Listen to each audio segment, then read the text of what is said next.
Heart attack कैसे हमारे life को इफ़ेक्ट कर सकता है, कैसे वो कारण हैं जो हार्ट अटैक लेकर आते हैं और ऐसी कौन सी चीज़ें हैं जिसको हम प्रिकॉशनरी यूज़ करके या प्रिकॉशनरी अपनी लाइफ में अपना के हार्ट अटैक से बच सकते हैं। और सबसे ज़्यादा 30-40 की उम्र में देख रहे हैं, ऐसा क्या रीज़न हो गया अचानक से?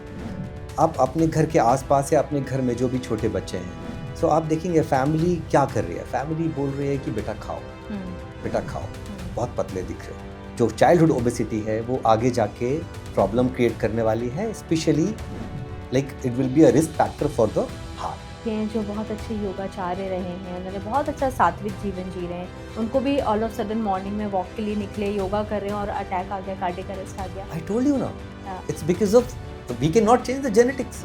अभी हम शेफाली की भी अगर बात करें तो उनको आया तो बहुत शॉकिंग था सबके लिए, तो उसके पीछे क्या रीजंस हो सकते हैं? यू नो, मेंटेन करने के लिए लोग बात करते हैं एंटी एजिंग मेडिसिन कुछ वो ले रही थी, चलो सडन यंग डेथ जिम में क्यों मिल रही है?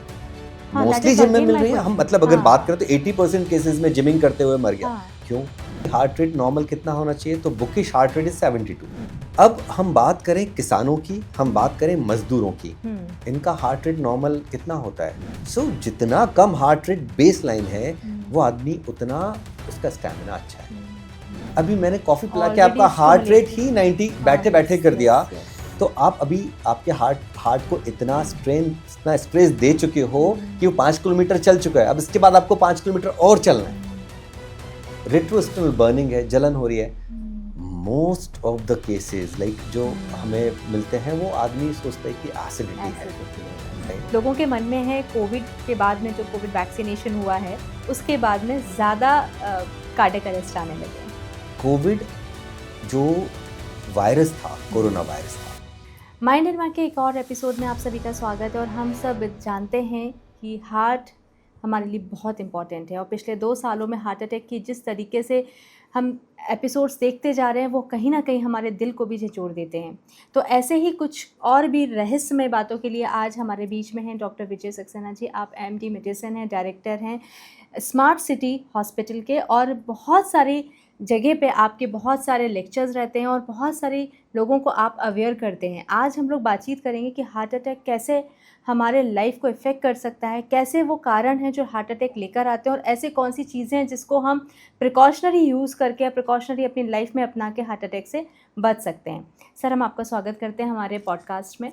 और जैसे कि हम सब जानते हैं कि आजकल 2-3 साल से हम बहुत ज़्यादा एपिसोड्स देख रहे हैं कि हार्ट अटैक हो रहे हैं। क्या कारण है सर? और सबसे ज़्यादा 30-40 की उम्र में देख रहे हैं, ऐसा क्या रीज़न हो गया अचानक से? बिल्कुल। सो एक्चुअली हार्ट अटैक पहले जो हमारा एक मिथ था कि हार्ट अटैक जो है वो ओल्ड एज बीमारी है, पर वो मुझे लगता है कि वो मिथ है। हार्ट अटैक अभी हम 15 साल से लेके ओल्ड एज तक हमें हार्ट अटैक के पेशेंट मिल रहे हैं। और यंग हार्ट अटैक की बात अभी इस समय जो 2 साल से हम बात कर रहे हैं वो यंग हार्ट अटैक बहुत देखने को मिल रहे हैं। सो देखिए, सबसे इम्पॉर्टेंट क्या है कि हम इस समय अगर हम बात करते हैं चाइल्डहुड से, आप अपने घर के आसपास या अपने घर में जो भी छोटे बच्चे हैं, सो आप देखेंगे फैमिली क्या कर रही है। फैमिली बोल रही है कि बेटा खाओ, बेटा खाओ, बहुत पतले दिख रहे हो, ठीक है। सो चाइल्डहुड ओबेसिटी, चाइल्डहुड, अब बच्चा गोल मटोल अच्छा लगता है, ऐसा एक कॉन्सेप्ट है लोगों का कि नहीं बेटा नहीं, बट वहीं से चाइल्डहुड ओबेसिटी शुरू हो रही है। एंड दैट ओबेसिटी, जो चाइल्डहुड ओबेसिटी है वो आगे जाके प्रॉब्लम क्रिएट करने वाली है, specially like it will be a risk factor for the heart and cardiac issues. So cardiac problem जो है वो एक फैक्टर से नहीं होता है। कार्डियक प्रॉब्लम की जो इटियोलॉजी अगर हम बात करें तो वो मल्टीफैक्टोरियल है। We count risk factors. सबसे इम्पॉर्टेंट रिस्क फैक्टर है हमारी लाइफस्टाइल, कैसी लाइफस्टाइल चल रही है। सेकेंड रिस्क फैक्टर की genetics. So you can change your lifestyle. आप लाइफस्टाइल चेंज कर सकते हो, you can not change your mom and dad. अपने मम्मी पापा को कैसे बदलेगा कोई? So genetics you can not change, you can change your lifestyle. Lifestyle means what? देखिए, अगर हम फिजियोलॉजी की बात करें, सो फिजियोलॉजी में ही हम अगर आप पढ़ेंगे तो एक सर्केडियन रिदम होता है। सर्केडियन रिदम है, उस रिदम के अकॉर्डिंग मैं अभी यहाँ इंडिया में बैठा हूँ, यहाँ पर अगर दिन है तो US में हो सकता है रात हो। तो मैं यहाँ बैठ के काम कर रहा हूँ, तो यूएस वाला भी क्या काम कर रहा है? नहीं। आप यूएस जाते हो तो क्या इस टाइम पे आप काम कर रहे होते हो? नहीं। आप रात में वहाँ सोते हो, हम रात में यहाँ सोते हैं। तो हम रात में ही क्यों सो रहे हैं? Because that is a circadian rhythm. जब अंधेरा होता है तब ब्रेन को ये सिग्नल मिलता है कि मेलेटोनिन निकालना है, वो मेलेटोनिन निकालता है और आप सो जाते हो। इसलिए दुनिया में भले टाइमिंग्स अलग हो, जब रात होती है तभी आदमी सोता है। सो अब जब आपको सोना है, आप सो नहीं रहे हो, so you are fighting against the nature. ठीक है, रात भर हम काम कर रहे हैं, जाग रहे हैं, पढ़ रहे हैं, दिन में करना था वो रात में कर रहे हैं। मोबाइल ने हमें रात को जागने के लिए इतना प्रेरित कर दिया कि घंटों रील्स देख रहे हैं। सो आपकी जो एलईडी लाइट है वो आपकी आंखों से ब्रेन में सिग्नल लेके जा रहा है कि अभी अंधेरा हुआ नहीं है, सो मेलेटोनिन निकलना कम हो रहा है। सो वो सर्केडियन रिदम की बात कर रहा हूँ, एग्जाम्पल मेलेटोनिन और स्लीप का दे रहा हूँ, लेकिन that we are destroying our rhythm and lifestyle यहीं से खराब शुरू हो रहा है। ठीक है, मॉर्निंग में उठ के हमें एक्सरसाइज करना था, मॉर्निंग में तो हम उस टाइम पे हम उठ ही नहीं पा रहे बिकॉज हम सो रहे हैं रात को। अब क्या हो रहा है कि एक्सरसाइज हमारा बिकॉज ऑफ दैट टाइम हमारा एक्सरसाइज निकल गया, हमारा जो ब्रेकफास्ट का टाइम था वो हमारा लंच पे शिफ्ट हो गया, हमारा जो डिनर है वो लेट नाइट हो गया। फिर हम रात में जब काम कर रहे हैं तो हमें वापस से ऐसा लग रहा है कि शायद थोड़ा एपेटाइट अभी वापस बचा हुआ है। तो हम क्या कर रहे हैं, we are calling Zomato and so many sites, हम कॉल करके खाना घर पे बुला रहे हैं, रात को 2 बजे हम खाना खा रहे हैं जो हमारा मन कर रहा है। But is this right? No, it's absolutely wrong. You are killing your circadian rhythm. So आप अपनी रिदम खराब कर रहे हो, आप अपनी बॉडी के हार्मोन्स का रिलीज खराब कर रहे हो, आप अपनी बॉडी का जो सिस्टम है उसको तोड़ रहे हो। सो एक लेवल तक, हम लॉ ऑफ इलास्टिसिटी हमने सुना है, हम पढ़ते थे, आप उस लेवल तक जाके अपनी इलास्टिसिटी को ब्रेक करके उसके आगे जाओगे तो डेफिनेटली डैमेज होगा। सर लेकिन बहुत से केसेस ऐसे भी देखे हैं जो बहुत अच्छे योगाचार्य रहे हैं, उन्होंने बहुत अच्छा सात्विक जीवन जी रहे हैं, उनको भी ऑल ऑफ सडन मॉर्निंग में वॉक के लिए निकले, योगा कर रहे हैं और अटैक आ गया, कार्डियक अरेस्ट आ गया। आई टोल्ड यू ना, it's because of we can not change the genetics. Okay, ऐसे बहुत सारे लोग हैं जिनकी जीवन बहुत अच्छी दिनचर्या है, उन्होंने ना कभी शराब पिया है, ना कभी स्मोकिंग किया है, रोज मॉर्निंग वॉक पे जाते हैं और स्विमिंग करते हैं और कोई वजन नहीं है, नो ओबेसिटी, नथिंग, उनको हार्ट अटैक आया। आता है। सो फिर you can not change the genetics. तो जेनेटिक्स तो बहुत ही इंपॉर्टेंट रोल प्ले करता है, एंड उस जेनेटिक्स के साथ में अगर आपकी लाइफस्टाइल खराब है तो आपको 15 साल में भी हार्ट अटैक आ सकता है, 20 साल में भी हार्ट अटैक आ सकता है। अच्छा, जब हम सेलिब्रिटीज़ की बात करते हैं, सेलिब्रिटीज़ में भी हम देख रहे हैं वो भी बहुत अच्छे से अपने लाइफस्टाइल को मैनेज करते हैं, उसके बाद भी उनको हार्ट अटैक आ जाता है। अभी हम शेफाली की भी अगर बात करें तो उनको आया तो बहुत शॉकिंग था सबके लिए, तो उसके पीछे क्या रीजंस हो सकते हैं? वही बात है। सो मेरी शुरू की बात में सब कुछ इंक्लूडेड है कि शेफाली ने अपने आप को मेंटेन करने के लिए, लोग बात करते हैं एंटी एजिंग मेडिसिन कुछ वो ले रही थी, फिर अपना वजन का इंच लॉस करने के लिए वो बहुत सारी डाइट कर रही है, एक्सरसाइज कर रही है। देखिए, you have to understand your limit. What is your limit?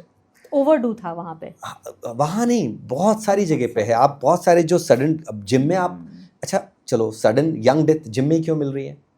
Mostly gym में मिल रही है। हम मतलब अगर बात करें तो 80% केसेस में जिमिंग करते हुए मर गया। क्यों? सडन कार्डियक डेथ हुई। क्यों हुई? बिकॉज उसने अपना असेसमेंट ही नहीं किया।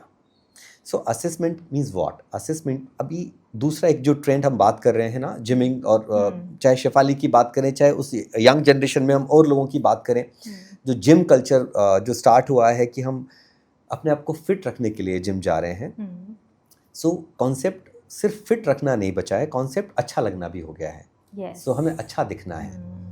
फिट एक अलग कॉन्सेप्ट है, अच्छा दिखना एक अलग कॉन्सेप्ट है। सो मोस्टली प्री वर्कआउट एक कुछ हम लेना है, कॉफ़ी लेना है, ब्लैक कॉफ़ी पी के जिमिंग हो रही है, ब्लैक, और कुछ और भी कैफीन टाइप की और जो ड्रिंक हैं वो ले रहे हैं प्री वर्कआउट। सो जब लोग बोलते हैं कि सर हम फोकस्ड हो जाते हैं उससे, ऐसा लोग बोलते हैं, इसलिए लेते हैं। सो अगर आपको आप फोकस नहीं हो तो आप जिम कैसे पहुँचे? प्री वर्कआउट लेने से फोकस्ड नहीं होते हैं, ये बहुत गलत कॉन्सेप्ट है। कैफ़ीन आप जब भी लेंगे, कैफ़ीन लेने के बाद में आपका ब्रेन CNS हल्का सा एक्साइटमेंट फील करेगा, स्टिमुलेट होगा। जब भी स्टिमुलेट होगा सो क्या होगा? आपका हार्ट रेट बढ़ जाएगा। सो हम अगर बात करें एक हेल्दी हार्ट रेट की तो द रेंज इज 60 to 100 और हम उसका एवरेज बोलते हैं कि हार्ट रेट नॉर्मल कितना होना चाहिए, तो बुकिश हार्ट रेट इज 72 कि 72 is a normal heart rate. अब हम बात करें किसानों की, हम बात करें मजदूरों की, इनका हार्ट रेट नॉर्मल कितना होता है? It's less than 60, 55, 50। सो जितना कम हार्ट रेट बेस लाइन है वो आदमी उतना उसका स्टैमिना अच्छा है। तो अगर आप सपोज हम ट्रेडमिल टेस्ट करते हैं to rule out the cardiac issues और कुछ ब्लॉक तो नहीं है, सो हम एक स्क्रीनिंग करते हैं ट्रेडमिल टेस्ट। ट्रेडमिल टेस्ट में आपके हाइट और वेट को लेके एक सॉफ्टवेयर में हम डालते हैं, वो बोलते हैं कि इनको सपोज एक हाइट वेट के लिए 150 हार्ट रेट तक ट्रेडमिल पे चलना है, दैट इज अ टारगेट। वो टारगेट अचीव हो गया तो ट्रेडमिल कंप्लीट हो गया। अब वो 150 टारगेट अचीव कितनी देर में करता है? एक आदमी उस टारगेट को 3 मिनट में अचीव कर लेता है, एक आदमी उसको 9 मिनट्स में करता है। सो और नॉर्मल है, सो स्टैमिना किसका अच्छा है? जिसने 9 मिनट्स में किया है, राइट। अब मैं आपको कॉफ़ी पिलाता हूँ और आपका हार्ट रेट अभी बेस लाइन बैठे हुए 70 है, कॉफ़ी पीने के बाद वो हो गया 90। अब मैं आपसे बोलता हूँ कि आपको 5 किलोमीटर जाना है। अब आप मुझे बताइए कि आप 70 से 5 किलोमीटर शुरू करती तो हो सकता है 5 किलोमीटर के बाद आपका हार्ट रेट 90 होता।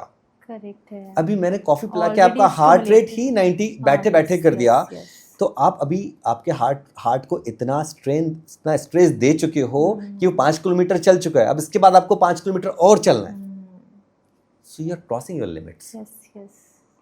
तो ये गलतियां लोग कर रहे हैं। बताइए कितनी छोटी छोटी चीज़ें हैं जो हम मतलब अवॉइड करके कार्डियक अरेस्ट को हम कर सकते हैं, अवॉइड कर सकते हैं। एंड कार्डियक अरेस्ट, अब चलो ठीक है, हमने बात की कि हमने हार्ट रेट इतना बढ़, तो हार्ट रेट बढ़ गया तो क्या हुआ सर? अरे हार्ट रेट बढ़ गया तो हार्ट की पंपिंग अफेक्ट हो जाएगी। एक नॉर्मल हार्ट 72 जब हार्ट रेट पे पंप कर रहा है तो वो प्रॉपरली उसको पंप कर रहा है, उसकी मसल्स प्रॉपरली वर्क कर रही हैं, रिलैक्स हो रही हैं, फिर कॉन्ट्रैक्ट कर रही हैं। अब जब वो 150 की स्पीड पे करेगा तो वो प्रॉपर कैसे करेगा? उसको रिलैक्सिंग टाइम नहीं मिलेगा, तो वो पंपिंग ही अफेक्ट हो जाएगी। तो जो पंप ब्लड का फ्लो होना चाहिए वो जब नहीं जाएगा, सो वो नहीं जाएगा तो कहाँ नहीं जाएगा? ब्रेन में भी नहीं जाएगा। तो सीवीए जो हम बोलते हैं कि कुछ इस तरह के वो हो सकता है, फिर कार्डियक सर्कुलेशन को भी वो मुश्किल में डालेगा। तो that is the reason heart rate जितना बढ़ेगा, जितना बहुत ज़्यादा बढ़ जाएगा तो पंप हार्ट का जो है वो अफेक्ट करेगा। अच्छा, कई बार तो ऐसा है कि लोगों को टाइम ही नहीं मिल रहा है कि करना क्या चाहिए, all of sudden cardiac arrest आया, फैंट हो गए, तो ऐसे सिचुएशन में जो आसपास घर वाले होते हैं, फ्रेंड्स होते हैं या पब्लिक प्लेस में हो गया है, तो उस समय क्या करना चाहिए? व्हाट आर द स्टेप्स जो हमें लेना चाहिए? बिल्कुल, देखिए पहले तो सबसे पहले CPR हमें पब्लिक में उसका अवेयरनेस देना है, और वो मुझे लगता है मुहिम चल भी रही है सालों से। कितना पहुंचा है अभी उस पर मैं I am not sure, because मुझे लगता नहीं है कि बहुत अच्छे से हर जगह पहुंचा है, बट पहुंचना चाहिए। सेकंड, कोई भी इवेंट होता है सो उसमें हम गोल्डन आवर्स बोलते हैं, है ना? गोल्डन आवर्स बोलते हैं कि इतनी ड्यूरेशन में अगर हम हॉस्पिटल सही जगह पहुंच जाएंगे तो हमारा जो आउटकम है, जो अच्छे होने के चांसेस हैं वो एनहांस हो जाएंगे, वो बढ़ जाएंगे। सो ऐसे ही कार्डियक इवेंट्स में भी गोल्डन आवर्स होते हैं कि हम बोले शुरू का 1 घंटा, शुरू के 2 घंटे और 3 घंटे।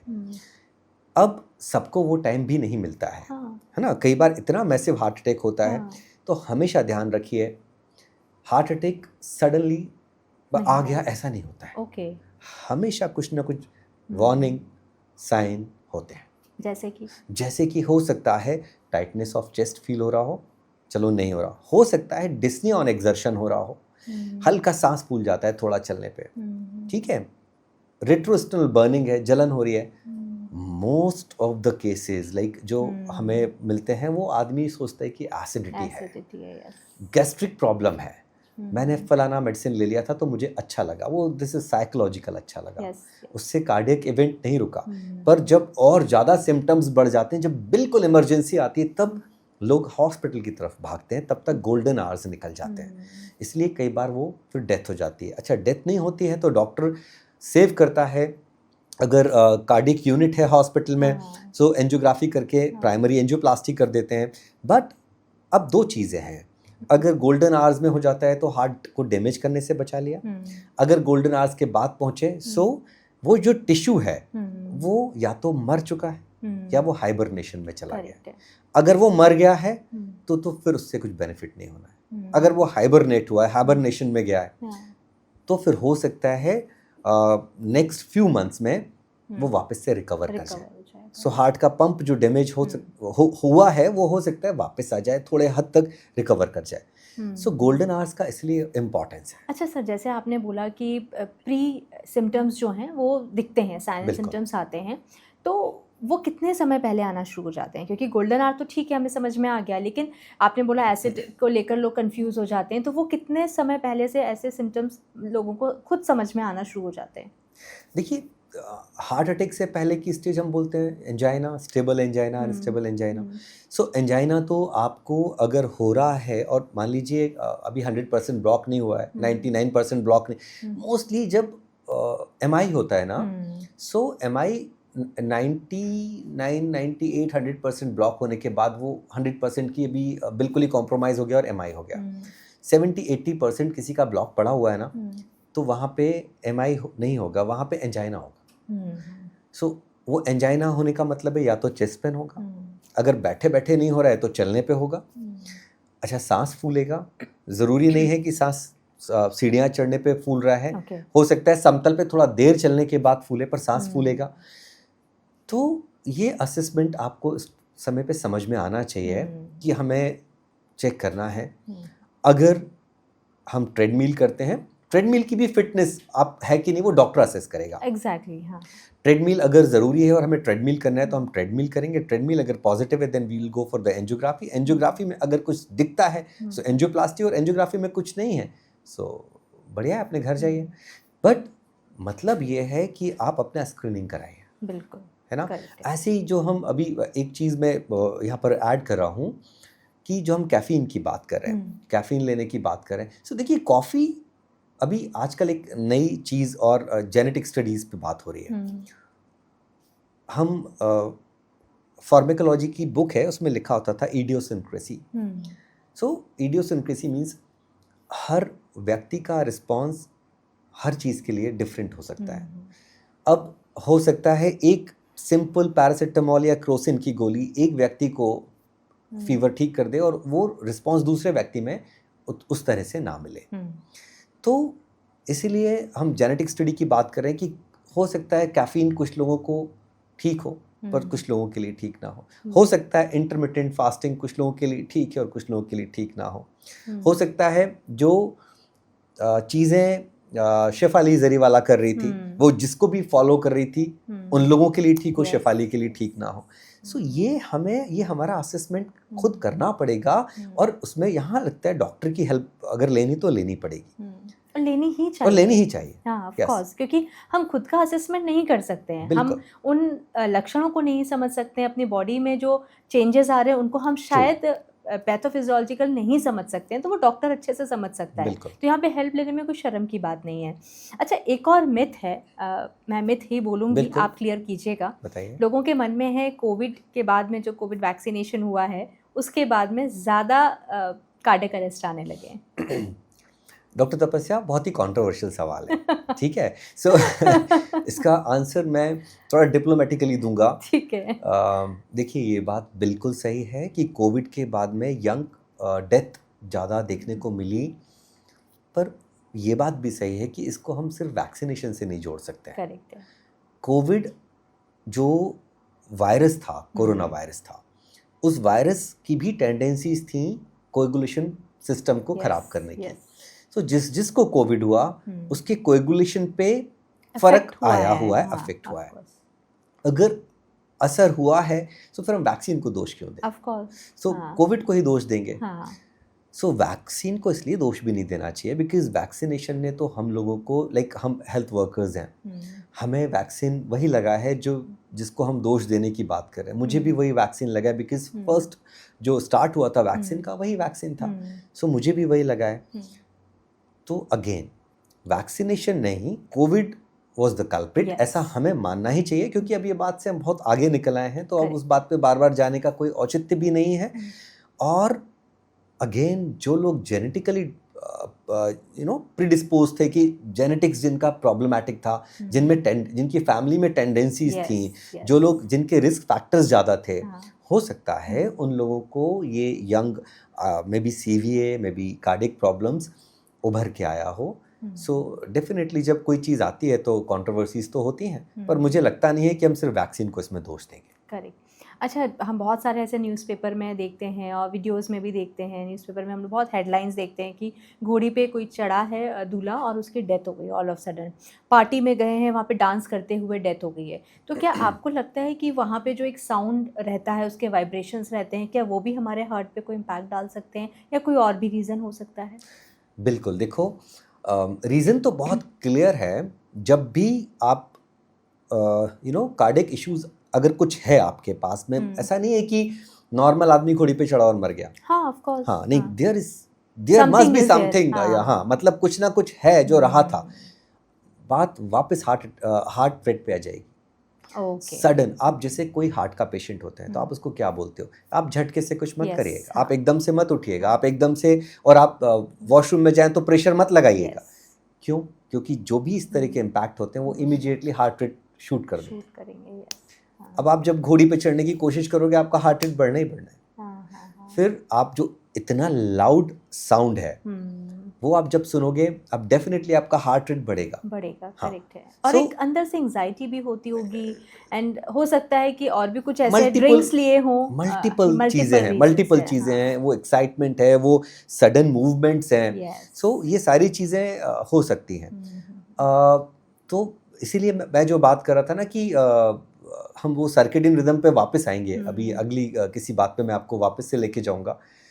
तो ये सडन जो चेंज करने से हार्ट रेट जो शूट अप होगा, और आप अगर कहीं आइसबर्ग में हो, आप अंडरलाइंग कार्डिक प्रॉब्लम्स हैं, सो हो सकता है। सो नॉट ओनली कि हार्ट अटैक मीन्स ब्लॉक नहीं, कि ब्लॉक था इसलिए हो गया। अरिथमियाज हो सकते हैं, कार्डिक अरिथमियाज हो सकता है। कोई पेशेंट है जिसके उसको कोई अरिथमिया हो और वो सडन अरिथमिया बढ़ गया हो, एंड ये जो हम बात कर रहे हैं बहुत नॉइजी और अल्कोहल, ये सारी चीज़ें अरिथमियाज प्रेसिपिटेट कर सकती हैं। तो arrhythmia could be one factor for these kind of sudden deaths. अच्छा, कई बार ऐसा होता है कि जब हम बोलते हैं कि उल्टे हाथ में दर्द आ रहा है, जॉ में पेन आ रहा है, तो लोग कई बार बहुत पैनिक भी हो जाते हैं और बहुत सारे टेस्ट करवा लेते हैं, और बिना डॉक्टर को दिखाए भी उनको ऐसा लगता है कि हम सब कर दिए। डॉक्टर भी बोलते हैं नॉर्मल है, चिंता मत करो, फिर भी बोलते हैं आप तो सारे टेस्ट करा लो। तो ये एक पैनिक सिचुएशन भी आपको लग रही है कि लोगों के बीच में आ रही है ये सब? या बिल्कुल आ रही है, बट फिर भी मुझे लगता है कि वो पैनिक सिचुएशन आ रही है और स्क्रीनिंग हो रही है तो बुरा नहीं है। लोग अपने टेस्ट करवाएं। कोई भी दर्द इस चिन से लेके नाभि के बीच का कार्डिक हो सकता है। ऐसे कई पेशेंट्स हैं जो हमारे पास पहुंचते हैं पेट दर्द के लिए, कि एब्डोमिनल पेन था, पेट दर्द था, बट वो एब्डोमिनल पेन नहीं था, इट वाज कार्डिक अटैक। हाँ, इट वाज MI। ECG किया तो फ्रैंक MI है। सो ये यहाँ से लेके नाभि के बीच का, बिकॉज आपने रिफर्ड पेन की हम बात करते हैं। सो जो हार्ट के जो इनोवेशंस हैं, जो नर्व्स का जो जाल फैला हुआ है, हार्ट के दर्द कहाँ कहाँ हो सकते हैं, वो यहाँ से इसके बीच में। सो कोई भी दर्द जॉ से लेके नाभि के बीच का कार्डिक हो सकता है। अगर कुछ भी ऐसा लगता है आपको, कोई भी दर्द या कोई भी सिम्टम जो आपको कंफर्टेबल फील नहीं करा रहा है, उसको आप मिस मत करो। तो इसीलिए कराना चाहिए। आजकल बहुत हो गया है, लोगों को बहुत स्ट्रेस रहता है। So stress how to manage? हाँ, देखो, स्ट्रेस मैनेजमेंट तो इंडिविजुअली सबको अपना अपना सोचना पड़ेगा कैसे करना है, बिकॉज कुछ लोगों की आदत भी होती है स्ट्रेस लेने की, कुछ लोग नहीं लेते हैं। लेकिन हाँ, अपने आप को इस्टेब्लिश करने का स्ट्रेस तो आज टीनेज से ही शुरू हो जाता है। प्रेशर हो गया है, कॉम्पिटिटिव एग्ज़ाम्स हो गए हैं, बहुत कुछ हो गया है। बट इन सब के बीच में जो सबसे इम्पॉर्टेंट फैक्टर है, that is sleep. 8 hours sleep, minimum 6 hours, but 8 hours sleep is mandatory. अब आप जब नींद की बात कर रहे हो, सो नींद 8 घंटे सोने का मतलब ये नहीं है कि आप 2 बजे सो और 8 घंटे बाद उठ जाओ। हाँ, लोग यही करते हैं। लोग यही कर रहे हैं। स्लीप, अगर आप स्टडी करोगे, स्लीप के बारे में पढ़ोगे बुक्स में, तो वहाँ भी यही लिखा हुआ है कि the first half of the sleep is important, because वो आपका जितना भी थकान या जितनी भी चीज़ें आपने फैलाई थी ना पिछले 24 घंटे में, 12 घंटे में, वो रिस्टोर करता है आपके ब्रेन को, आपकी बॉडी की सारी चीज़ों को रिस्टोर करता है। वो हाफ कौन सा है? वो 10 बजे से लेके 1 बजे के आसपास का टाइम है, जिसमें मुझे लगता है दुनिया का कोई भी आदमी सो ही नहीं रहा है आज की तारीख में। बहुत रेयरली लोग सो रहे होंगे।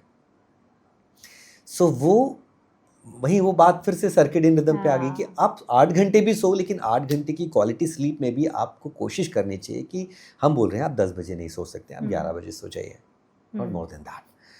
बट नहीं हो पा रहा है, स्ट्रेस बड़ा है, वर्क इतना है, काम, और लोगों के नाइट शिफ्ट्स हैं, तो स्ट्रेस तो है डेफिनेटली एक फैक्टर, लेकिन हाँ स्लीप बहुत इंपॉर्टेंट है। आप अगर स्लीप अच्छा होगा तो आपका स्ट्रेस लेवल भी कम होगा। आप बार बार स्लीप को बहुत एम्फेसिस दे रहे हैं। और मुझे लग रहा है कि सभी लोगों को इस चीज़ को समझना होगा कि सोने के समय को निश्चित कर लें तो पूरा दिन, पूरा रूटीन और आपकी हेल्थ बिल्कुल सब कुछ सही हो सकते हैं। अच्छा, एक मेरा क्वेश्चन आपसे है, आम तौर पे ऐसा कहा जाता है, बहुत सारे हम आर्टिकल्स भी पढ़ते हैं कि पुरुषों को हार्ट अटैक ज़्यादा आते हैं महिलाओं से। क्या वाकई ऐसा है परसेंटेज, और अगर है तो क्या रीज़न है? देखो, दोनों का लाइफस्टाइल डिफरेंट होता है, तो सबसे बड़ा रीज़न यही है। बिकॉज अगर हम जेनेटिक्स की बात करें, सो अगर एक मदर और फादर के 2 बच्चे हैं जिसमें एक बॉय एक गर्ल, सो और वो दोनों मदर फादर कार्डियक इश्यूज़ वाले रहे हैं, तो उन दोनों बच्चों में जेनेटिकली तो ऑलमोस्ट चीज़ें सेम जा रही हैं, तो दोनों में वो कार्डियक इश्यूज़ होने की टेंडेंसीज तो होंगी।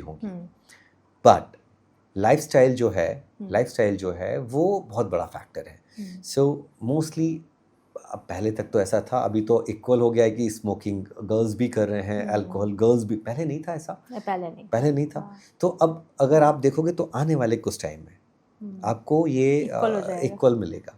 जो मेल और फीमेल इक्वलिटी की बात हम करते हैं वो यहाँ पर भी इक्वल हो जाएगा वो। सो इश्यूज, तो लाइफस्टाइल एक बहुत बड़ा फैक्टर है। मुझे लगता है कि इस पर ध्यान देने की ज़रूरत है। बहुत अच्छी बातें जो हम चाह रहे थे कि छोटी छोटे से ऐसी बातें जो हमारे मन में रह जाती हैं और हम गलत जगह से उसको कैटर करते हैं, और गलत इन्फॉर्मेशन लेने से अपने स्वास्थ्य पे हम बहुत ही नेगेटिव असर भी पड़ता है, क्योंकि हम उसी चीज़ को फॉलो करते हैं। बिल्कुल। कुछ रैपिड फायर क्वेश्चन हैं आपके लिए जो अच्छा, मैं अगर आपसे बोलूँ, आप स्ट्रेस मैनेजमेंट को अगर करते हैं तो आप खुद कैसे करते हैं? I am a music lover, तो मैं म्यूज़िक मैं थोड़ी देर के लिए अपने आप को डाल देता हूँ और फिर मैं रिलैक्स। हाउ यू मैनेज, क्योंकि आप ऑलरेडी इतना बिजी रहते हैं, उसके बाद आप अपने स्ट्रेस को मैनेज करने के लिए म्यूज़िक को कैसे मैनेज ठीक है, करते हैं? रात को जब टाइम मिलता है, रात को देर से घर जाते हैं, तो अब वही है कि मैं कुछ ना कुछ तो फिर भी ख़राब कर ही रहा हूँ। जो स्लीप की मैं अभी बात कर रहा हूँ कि जल्दी सोना चाहिए, तो हो सकता है मैं, पर उस टाइम पे जब भी मुझे मौका मिलता है, टाइम मिलता है, मैं थोड़ा टाइम अपने म्यूज़िक के साथ में व्यतीत करता हूँ, तो मुझे वो मेरा स्ट्रेस बस्टर है। डाइट को लेके आप ऐसी कौन सी चीज़ है जो आप हमेशा उसको लेते हैं अपने डाइट में, उसको आप कभी मिस नहीं करते? मेरा सिर्फ जो डाइट को लेके स्पेशल जो फंडा है वो ये है कि कार्ब्स कम खाना है, जो आप लोग सब बोलते हो, समझाते भी हो लोगों को। सो प्रोटीन ज़्यादा लेना है, फाइबर ज़्यादा लेना है, कार्ब्स और फैट कम खाना है। ये सब एक किताब या बोलने वाली बात हो गई। मेरा कहना है कम ही खाना है, हर चीज़ कम ही खाना है। यस। फिजिकल वर्कआउट में क्या सबसे ज़्यादा पसंद है? Walking, brisk walk. Okay. Family और प्रोफेशनल लाइफ को कैसे मैनेज करते हैं? ये तो मुझे लगता नहीं कि कोई कर पाता है, हो जाती है हो जाती है धीमे धीमे। अडॉप्टेशन आता है, अडॉप्ट करते हैं हम, हमें वो झेलने लगते हैं, हम उनको झेलने लगते हैं, तो हो जाता है। पेशेंट के प्रति ज़्यादा इंक्लाइंड है या आपका जो पैशन है उसकी तरफ ज़्यादा इंक्लाइंड है? पेशेंट देखना ही मेरा पैशन है। ग्रेट। फ्रेंकली स्पीकिंग, जब मैं पेशेंट देखता हूँ, कोई भी पेशेंट हो, मैं हमेशा उसको, जैसे सपोज़ कोई पेशेंट है, ओल्ड एज है, तो मैं उसको उस प्रोफाइल में सेट करता हूँ कि ये मेरे रिलेशन में है, या ये मेरे मॉम या मेरे डैड या मेरे अंकल या आंटी या भाई या बहन है, तो मैं उसके लिए क्या करूँगा, मैं वही अपने पेशेंट के लिए उसी दिमाग से काम करता हूँ। ग्रेट। तो मुझे बड़ा इजी हो जाता है ट्रीट करना। लेकिन कहते हैं कि पेशेंट के साथ दिल नहीं लगाना चाहिए। दिल नहीं, दिमाग से। दिमाग से। दिमाग उस तरह से यूज़ करता हूँ। यस। अच्छा सर, एक और मेरा प्रश्न है आपसे कि साइलेंट हार्ट अटैक, इसके बारे में जानना बहुत ज़रूरी है, क्योंकि लोगों को लगता है कि एक गोल्डन आवर तो तब मिलेगा ना जब आपके पास वक्त होगा। जब वक्त ही नहीं मिलेगा, ऑल ऑफ सडन चीज़ें होंगी, तो वो कैसे आता है और किस तरीके से आप कैसे प्रिपेयर करेंगे, क्या लक्षण हो सकते हैं उसके? देखिए, साइलेंट हार्ट अटैक की हम अगर बात करें तो साइलेंट हार्ट अटैक आम आदमी में कभी नहीं आएगा, नॉर्मल आदमी में नहीं आएगा वो। अच्छा। यस, वो किस में आएगा? जो ऐसे लोग हैं लाइक लंबे टाइम से जिनको डायबिटीज़ है। ओके। ठीक है, सो जिनके पेरिफेरल नर्व्स हैं, जिनके सेंसेशन हैं, वो पूर हो गए हैं। ठीक है, जिनकी सिंपैथेटिक एक्टिविटीज़ जो हैं वो डाउन हो गई हैं, ऐसे लोगों को वो जो दर्द फील होना है, जो नर्व्स हैं, जो पेरिफेरल नर्व्स जो फील कराएंगी दर्द को, वो दर्द फील ही नहीं कराएगी, तो पता ही नहीं चलेगा। अच्छा, तभी डॉक्टर बार बार कहते हैं अपना डायबिटीज़ को कंट्रोल में रखो, लेकिन पेशेंट को लगता है कि क्यों, क्या ज़रूरत है, अब हो गई कंट्रोल, अब मेडिसिन लेने की ज़रूरत नहीं, इसलिए ज़रूरत है। यस, सो डायबिटीज़ अनकंट्रोल्ड है, सो उसके जो एडवर्स इफेक्ट हैं, उसके जो आने वाले जो कॉम्प्लिकेशंस हैं, पेरिफेरल न्यूरोपैथी उसमें एक बहुत बड़ा कॉम्प्लिकेशन है। पेरिफेरल, अब पैर में अल्सर हो जाता है, पता ही नहीं चलता है। तो इसी तरह से वो जो नर्व्स हैं, जो दर्द को फील करा रही हैं, वो अगर फील ख़त्म हो जाएगा बिकॉज ऑफ द न्यूरोपैथी, सो कैसे दर्द फील होगा? तो साइलेंट अटैक हो जाएगा। दर्द अच्छा है। दर्द अच्छा है, ट्रू।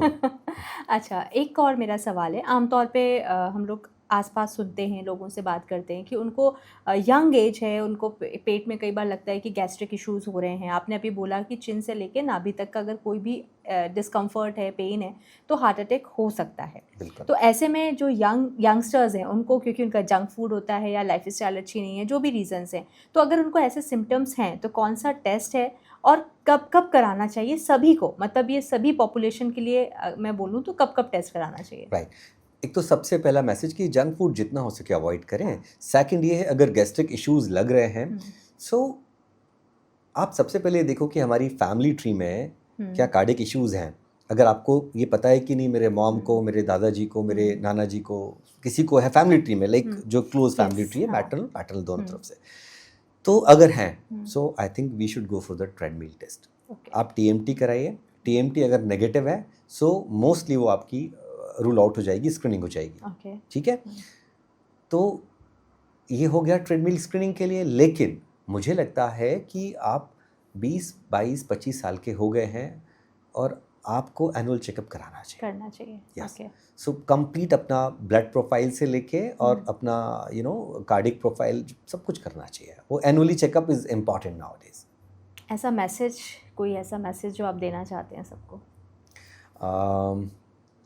देखिए, मेरा तो कहना ये है कि the purpose of life is happiness. So happiness के लिए हम काम करें, हम अपने जीवन को खुश रखने के लिए काम करें, तो हमारा दिल भी खुश रहेगा। और happiness is something to give, not to take. तो खुशी तो देने से ही मिलती है, खुशी किसी की छीनने से नहीं मिलती है।